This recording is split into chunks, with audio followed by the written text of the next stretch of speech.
tentang KD 3.3 di dalam pembelajaran pendidikan agama Islam. Dalam materi di KD 3.3 ini itu berbicara tentang sumber hukum Islam, berbicara tentang sumber hukum Islam. Namun di dalam sumber hukum Islam itu tentu tidak semua substansi dari materi itu yang akan kita pelajari pada pagi hari ini. Namun yang akan kita pelajari adalah hanya aspek yang pertama saja. Aspek yang pertama itu adalah aspek Al-Quranul Karim. Bagaimana yang kita ketahui bahwa sumber hukum Islam itu terdiri dari Al-Quran, kemudian terdiri dari hadis Rasulullah, kemudian ada ijtihad para ulama.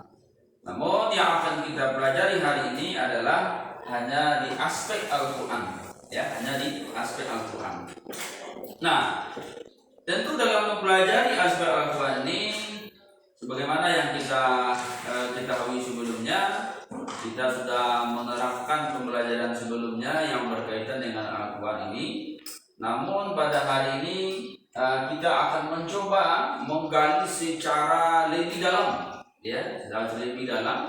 apa isi kandungan Al-Quran itu, kemudian apa manfaat dan hikmah dalam mempelajari Al-Quran itu. Nah, sebagai bahan motivasi bagi Anda semuanya agar kita lebih bersemangat berinteraksi dengan Al-Quran, agar kita lebih termotivasi dalam rangka mempelajari Al-Quran. Kita meyakini dan kita memahami bahwa orang yang mempelajari Al-Quran itu, kata Rasulullah, khairukum man ta'allama Al-Quran wa 'allamahu. Orang yang mempelajari Al-Quran adalah orang yang baik itu adalah mereka yang mempelajari Al-Quran, kemudian mereka ajarkan Al-Quran itu. Nah, dalam pandangan agama itulah orang yang paling baik, kata Allah, kata Rasulullah SAW. Maka hari ini dengan mempelajari aspek Al-Quran, mudah-mudahan ada semangat untuk mempelajari Al-Quran itu. Kemudian ada perhatian untuk mempelajari Al-Quran itu. Ada motivasi kita untuk mempelajari Al-Quran itu, karena kita yakin dengan Al-Quran itulah kita nanti selamat dunia dan selamat di akhirat kelak.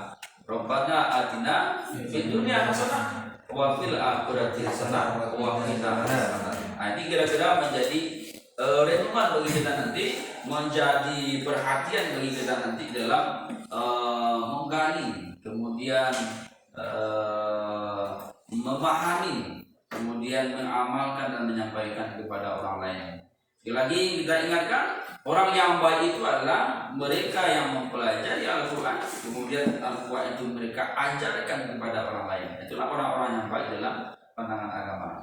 Nah, kemudian yang berikutnya, apa poin-poin penting yang akan Anda kuasai nanti di dalam mempelajari aspek Al-Quran ini? Yang pertama adalah, lebih dulu kita harus tahu arti dari Al-Quran itu, atau pengertian Al-Quran secara bahasa, pengertian Al-Quran secara istilah, kemudian isi kandungan Al-Quran itu seperti apa, kemudian manfaat mempelajari Al-Quran itu seperti apa, kemudian hikmah dari mempelajari Al-Quran itu seperti apa, dan lain sebagainya. Nah, itu nanti menjadi tujuan pembelajaran kita nanti ke depan.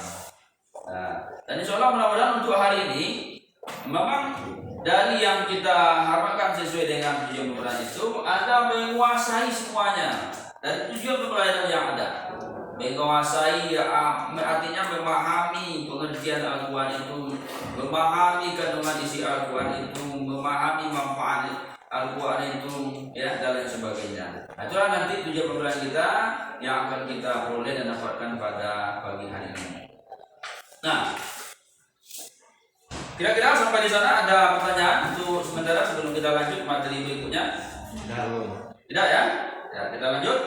Kita buka ini dulu. Ini kita lihat pengertian Al-Quran. Pengertian Al-Quran. Nah, ini dia. Lihat sama-sama seperti yang ada di slide ini. Secara istilah Al-Quran itu adalah kalamullah. Ini dia. Kalamullah yang diturunkan kepada Nabi Muhammad SAW dalam bahasa Arab. Ini kalau nampak ini dalam bahasa Arab. Ya, kalamullah, kalam Allah yang diturunkan kepada Rasulullah SAW.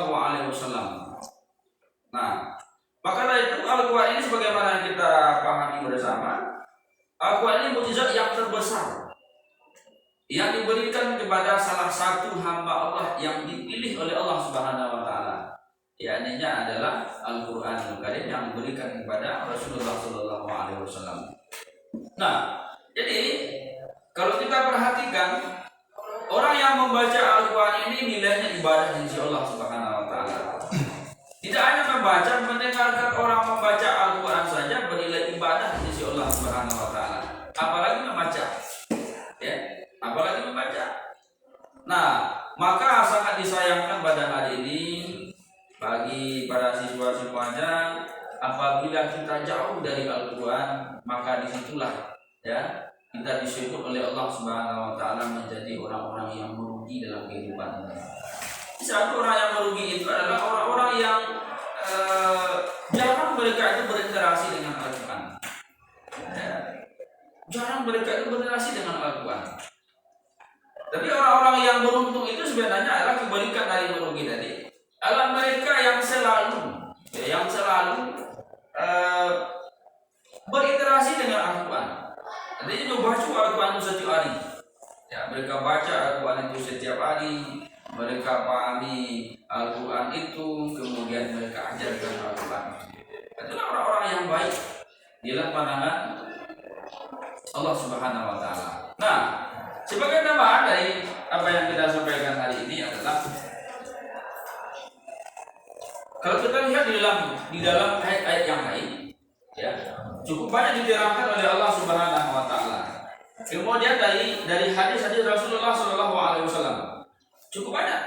Nah, satu di antaranya adalah apa kata Rasulullah? Ini contoh nih yang perlu kita amalkan, kita amalkan dalam kehidupan awak. Apa contoh? Yang pertama adalah kalau kita lihat Rasul itu membaca Al-Quran. Ini perlu kita ingat ini. Yang perlu kita ingat bersama hari ini adalah Rasulullah itu membaca Al-Quran. Beliau paling sedikit membaca Al-Quran dalam satu hari itu seperempat juz. Perlu kita ingat ini. Sebagai sunnah yang harus kita kerjakan setiap hari. Sebagai perbuatan atau tanda-tanda kita sebagai umat beliau, ya, sebagai suatu umat beliau yang akan selalu nanti mengikuti pekerjaan beliau.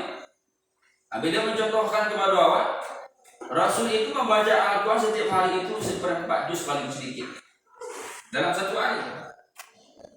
Begitu cintanya beliau kepada Al-Quranul Karim. Artinya kedudukan Al-Quran itu begitu kira bentuknya. Bagaimana beliau itu berinteraksi dengan Al-Quran itu menerima dalam satu hari itu seperempat juz. Nah, ini contoh yang harus kita lakukan dalam kehidupan kita. Kemudian yang kedua, paling banyak Rasulullah itu membaca Al-Quran. Ini paling banyaknya ya. Paling banyak dalam satu hari. Dari beberapa sunnah yang beliau contohkan kepada kita 10 juz dalam satu hari. Nah, coba Anda bayangkan. Rasulullah itu membaca Al-Quran dalam satu hari 10 juz. Bayangkan. Dan itu wajib kita melakukannya. Nah, dan itu wajib kita melakukannya. Ya. Karena itu bagian dari contoh risalah yang telah beliau tinggalkan kepada Allah. Wajib Pak Marajot. Ya, wajib kita mengerjakan. Nah, inilah salah satu peran dan kedudukan fungsi Al-Quran dalam kehidupan umat beragama. Nah, bagaimana kita mencintai Al-Quran itu tentu ya sejauh mana kita melaksanakan apa yang diperintahkan dalam Al-Quran. Nah, ini hendaknya menjadi renungan bagi kita bersama dalam rangka mempelajari Al-Quran Karim. Nah, maka dari itu ya sebagai bahan renungan bagi kita bersama, kira-kira di antara kita hari ini ada tak yang bisa menyebutkan atau pengertian Al-Quran ini secara istilah bagaimana?